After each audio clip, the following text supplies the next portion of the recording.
bato bali intoxiqué ngai te baloba te ke namema bato na oyo ya zala mayele po bakotia bapeme na nzela soki babeti masasi okufi oke perte mokonzi ye moko akoya kosolola peuple awa. Ok, tobeteli mokonzi ya mboka maboko makasi wana mokonzi ya mboka mokonzi ya mboka ayoki kolela na yo mpona mangwasana donc awa bino moko bosantir ka hiérarchie direct bozala calme bao bashayera zandu bapapa biso batekaka mais la motema pio okonzi ye moko akoya facibe wana lobi azali secrétaire tokoti na actualité politique alors na actualité politique na linga yebisa bino awa Félix Antoine Tshisekedi aza grand stratège pourquoi tozoloba aza grand stratège alors kozala na distraction te bitumba ozomona eza bitumba molili faci akumbi na bango na molili makasi lelo sikoyo bitumba ebimi na mpwasa alors il faut comprendre qu'est-ce qui se passe. FCC na banda koyebisa bino ezali aéroport oyo il faut bato bazela oyo tobengi kokota na boloko boyo to boyo te faci be bukisi be zongisa slogan makambo eza bien makambo ya ilunga oyo ozozela wana ilunga ne représente rien devant mokonzi ya mboka puisque peut-être likambo oyo etungisa yo eza ya ilunga boyo to boyo te mais tokomeka kodébattre bokocomprendre ke faci aza toujours faci faci aza béton alors boya na distraction te a politique eza kitoko masolo ekomi elengi place akobeta siko politique na bato wana yango puisque un combattant averti papa Etienne Tshisekedi ayebisaki biso il faut atala l'enjeu du jeu tokoti na actualité politique malgré lelo obengi oboyi kosongisa slogan ya faci be ukisi be okotombolu be momai be le grand esprit be tokoti na actualité politique échec total ya rencontre ya Hippolyte Kanambe na oyo tobengi ilunga mbako boifa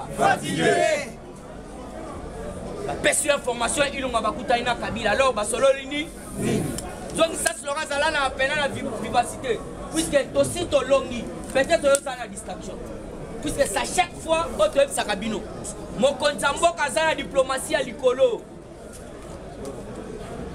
ilunga bakutani na Kanambe na ferme na ye ya Kashimati nde tozosenga population ya Katanga ya Lubumbashi Machipisha bato nyonso tu bozala vigilant puisque ferme ya Kashimati eza tout près na parc ya Kundelungu boyo to boyo te donc moindre pépin atia so de mouton na sami alors faut tozala vigilant bagene na biso ya Katanga tozongi na kati ya oyo tobengi actualité toza nango Kanambe bakutani na oyo tobengi ilunga basololi nini Hippolyte Kanambe azalaki très clair ayebisi ilunga ndenge oza wana luka moyen o se sauver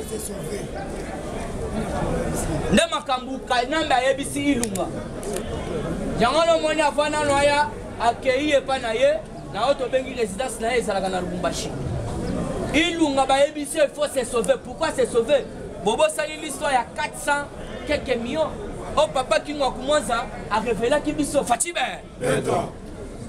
parce que Kanambe atali alobinga moko na tout d'abord naza na de Bagdad ndenge aza wana ye azalaki nde pilote alors il faut kweya gouvernement mobimba esa nini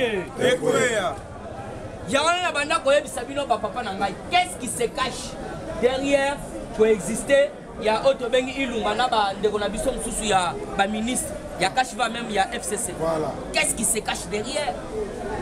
Et pourtant, il fallait comprendre. Ndenge ba rompre déjà autobengi coalition. Mutuna mutifo aya repesa déjà autobengi démission. Nandenga calmement. Alors qu'est-ce qui se passe? Le loba ça qu'on ridiculisait bango. Professeur Mbata lobi aujourd'hui ça ne va plus rater. Et puis Ilunga n'échappera jamais à la justice. À la justice. Merci. Voilà professeur Mbata lobi. Lobby Bomona qui est raté, qu'est-ce qui s'est passé? Merci professeur. Professeur Mbata lobby boye. A lobby ilungamba. Donc yé akobikate. Merci président. Ilunga lelo akobikate.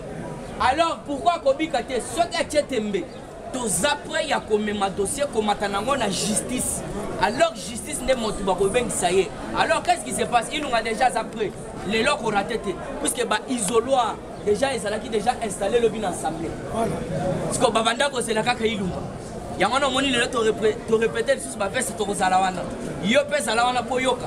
Puisque Ilunga azana je o yazalaki wana mais kanamba yebisi clair. Ndengo zana o démissionner talingate mais yo luka moyen o se sauver.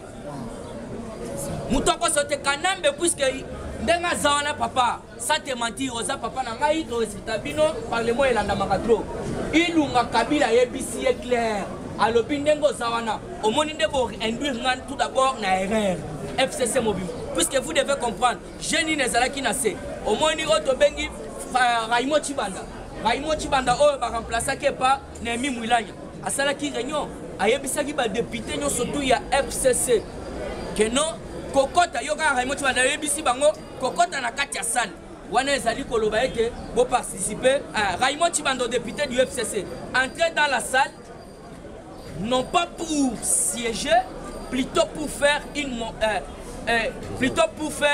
une motion mais exprimant la position du FCC. Ndo moni lobby to moni ba député à FCC ba bandi kopi na kati assemblée. Alors il faut comprendre ndenge zawana Raimo Chibanda pesa ki bango je.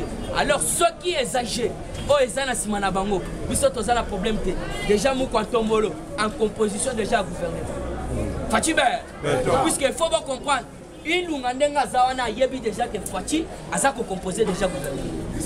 Ce que moi déjà nous doit changer directeur à cabinet. Déjà cela veut dire le gouvernement Bobimba liba. Yango moni ba député ya FCC lobby bakendaki. Nde tozo benda bango matoi. Bango moko kutu basi balobaki. Tolongwe na biso FCC te mais toye ko adhérer na vision union sacrée. Alors vous devez comprendre.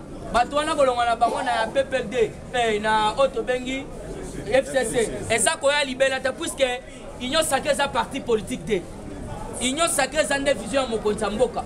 Alors il faut comprendre bango bazoya na freinage. Dès lelo il faut comprendre que non Ilunga ako bikate. Donc toujours dans cette actualité politique diplomatie. Les CSA réitèrent leur Otobengi soutien na Kwantombolo. Ba américain puisque Otobengi Mike Hammer c'est toujours lui l'ambassadeur à Otobengi États-Unis d'Amérique en République démocratique du Congo. Alors qu'est-ce qui se passe? Balobaki que non 2 ans au Fachi à l'équipe na Bokonzi. To sepeli na yango peut toza ko soutenir toujours partenariat privilégié na biso et ça toujours en collaboration. Alors on doit comprendre que non même Joe Biden place à Salaki à cause ça les règles. Alors bino surtout Bolandi et ça la John Biden et ça la Trump biso to signaki partenariat na Otobengi États-Unis d'Amérique. Basignaki est en amouté puisque John Biden vous devez comprendre que non ça va toi potopoto.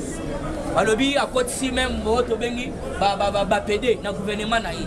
Alors vous devez comprendre que bato ndenge wana biso toza na bango problème de na administration ya États-Unis. Nde bango ba sali révélation balobi toza toujours ko soutenir Félix Antoine Tshisekedi Tshilombo. Toujours dans cette actualité politique. Le chef de l'État a rencontré Madame Otobengi Sahle-Work Zewet au président de merci à l'Obi. Azali présidente ya Otobengi Addis Abeba. Donc na Addis Abeba kuna bango bazanga na président moi na mwasi. Alors ezalaki deuxième visite na ye na kati ya République démocratique du Congo. Alors il faut bien comprendre que non makambo za madame Fachi Beton. Pesa Beton na yebiso madame Saleh aye ko yebisa Fachi. Puisque tout est déjà conclu.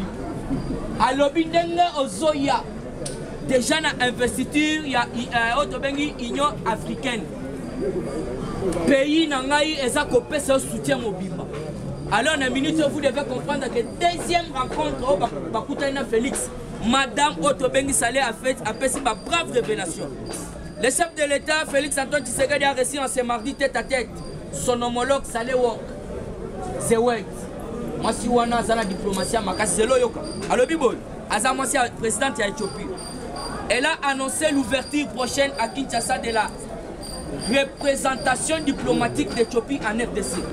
Elle a aussi parlé des activités commerciales entre Kin et Addis Abeba à travers la compagnie aérienne qui compte une vingtaine de rotations par semaine. Fatime, une vingtaine de rotations par semaine. Donc cela veut dire Nadi savait qu'on a vieux ans raté. Soyez vous ça Félix, la ligne to ça la échange commercial, partenariat et surtout c'est basé sur l'échange commercial. Ce que l'échange commercial est venu, la boîte qui vient na auto bengi compagnie éthiopienne. Compagnie éthiopienne wana yemoko le bi que par semaine azana auto bengi vingtaine de rotations. Oyo banda osala kaka biloko kolia biloko échange ezo kota boy puisque Éthiopie bazanga rappel loko mokoto talano bato bazana ba auto bengi ba aéroport rebellé. Cela veut dire ba vieux zakune belé c'est comme quand on a lobby ndengo yo lobby yako kokisa puisque nga déjà le problème les attendants révélé a ebisi ndengo zo comme président ya Union africaine. Alors na kozwa auto bengi pays nanga mobimba mboko nanga mobimba to banda ko sala siko partenariat privilégié biso pe na Éthiopie ndenge bozo sala na États-Unis. Pour ne plus monopoliser la parole, il faut pas comprendre que non Muzito alobi boy alobi soki ilunga mba démissionner, cela veut dire Kabila ça coexister na union sacrée. Dès to lobi to ebisi auto bengi Muzito affaire ya 300 parcelles les oya papa IGF Gilles Alengeta wana mutu wana papa leto ebisa kabino soko zana bato boye miss ata 4 ya pamba na mboko ibenga leta mutu osimbe dala auto bengi Willy Bakonga bo banda ko loba Willy Bakonga bazokanga ete IGF ali mbongo pourquoi ba dossier ndenga bozo ali sous na dossier ya auto bengi bukanga lonto de là Willy Bakonga interdit de quitter Kinshasa pour avoir créé 19 000 écoles effectives et puis à détourner mbongo ya enseignants. Alors ndeto zolo baboy tous les enseignants y a recruté qui n'ambandaka. Oh ça qui complaisance, il y a auto bengi recrutement de complaisance pour ronfler la liste. Tous les professeurs, les enseignants, tout la mousse yaza. Va comprendre que mon cousin biso a recruté biso na militaire balobia kende Kinshasa te. Mais yo ça péché, il faut zonga ko péché bis. Ndé na militaire bango surtout bakimi. Alors to resena la papa na biso IGF. En tout cas musala malamu, il faut tala likamo. Toujours la carte actualité politique. Il faut que non les vice ya nenen kulunde bakangaki.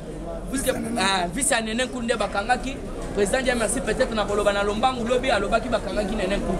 Alors bakangaki nenen kulu to vice na ye bakangi pour na usurpation de pouvoir. Aibi pouvoir ya baati ku dossier wana. Au moins état de droit, bango ba wele la ki FDC yo wana na boloko. Alors, il va 4 ans. Il saute le biba avec 0 na Simawana. Fatime, toujours dans 4 actualités politiques, on est à monde. Dans l'année lobby, dans TV5, Macron a lobby. Pays surtout africains, où il y a coronavirus, on a été en Europe. Donc, le peuple n'a été en Europe. Yaya, nazo ebisabino yo soza poso que en Europe kende. Fatime, Macron a lobby. La TV5 a lobby pays africain surtout à Kobo vaccin. Peuple n'a rien en Europe. Bango pe baya te botobote. Yo ke na pour ça. Vaccin on est ça na ndenga ke ba diminuer peuple. So taliba tunyo surtout ba vaccin ba vidéo ali lukangu kuto la kisa. So akoye kizengi te mususu abeba face. So baby face te a commandé ti kulu. Alors so a commis paralysé te au moins a commis yemoko atanga so. Donc cela veut dire vaccin ezamabe na Nigeria ba pesi biso information. Ba linga ba ke kopesa bana na classe bana ba sauter net ba au moins net ba miro. Bana ba sauter bana mike ba sauter ba boyi vaccin. Alors vous devez comprendre que non vaccin on ezamabe makasi. Pona chité wana diminuer mabota. Okobota la société. Voilà. Comme mekate so meki okobota. Pona chité wana mutunyo soto abando luka. Qu'est-ce qu'avait amené l'ambassadeur ya Rwanda na kati ya otobengi ndako mokonza mboka. Alors selon nos informations, va signaler biso qu'il s'agit d'un mini micro hyper sensible. Donc ça, voilà, merci président. Donc ça na masolo nyo surtout Fati babeta ki wana Kagame azalaki déjà na. Donc un mini micro hyper sensible. Alors biso to lobi ateza la micro azala ni mais biloko nyo surtout ya kati ya immeuble za la liba.